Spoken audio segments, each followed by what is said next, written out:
Salutations, my Legion of Doom. This your Time Lord wannabe, the Brainstormer of pop culture. From the depths of my maddened mind, I bring forth the creatures and villains of this new world. A world not for man, not for gods, not even a world for monsters. No. I throw you into a world where your nightmares and evil dreams are one and the same. Welcome to my universe of horror. Welcome to the Darkverse. Be ready to know the definition of fear and insanity. I bring forth the Patchwork Man. There once was a tailor who fell for a sailor. Sadly, it was not meant to be, for you see, the sailor had married a she.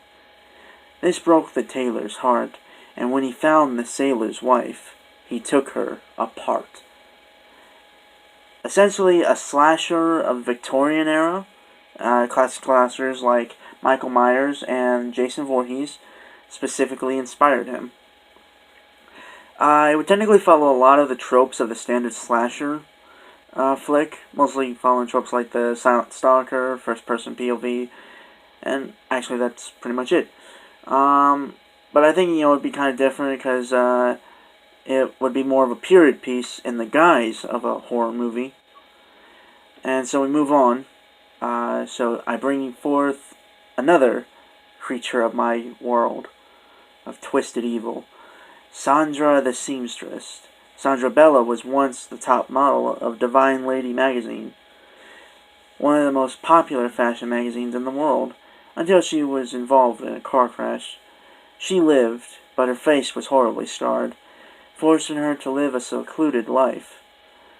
She has kept connected to the fashion world, but by becoming one of the best designers for Divine Lady, being the most successful fashion line for the mag. However, the modeling society has become a rather toxic group, where it's become a cutthroat competition between them. Many models often insult and mock Sandra, saying things like she's a wash-up or a monster now due to her disfigurement. So Sandra decided to exact her revenge on her insulters by making one-of-a-kind dresses that only select models, which happened to be made from the skin of her bullies. Her next victims usually wear these demented dresses.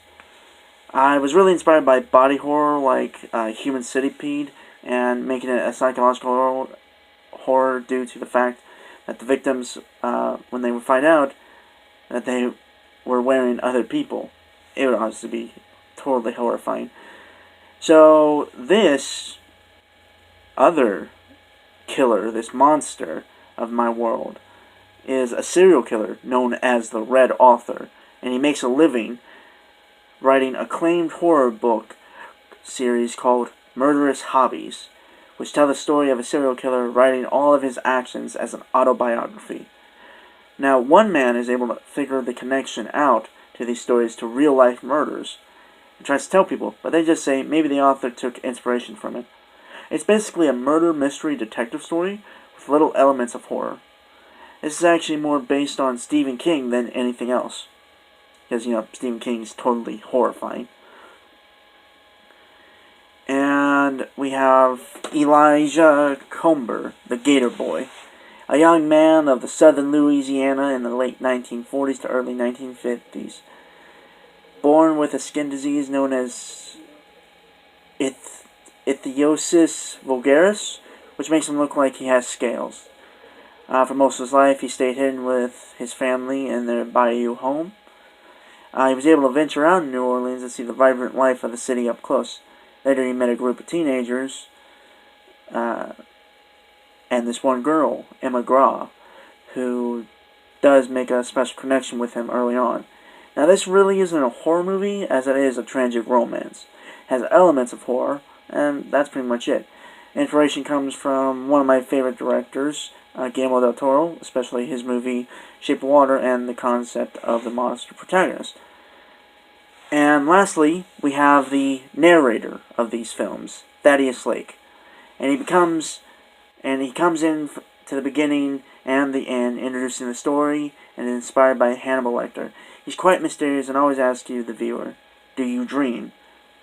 So, my Legion, I hope that you have found such horror and delight in my horrific vision of a world filled with creatures and monsters. Until next time, my creatures of the asylum.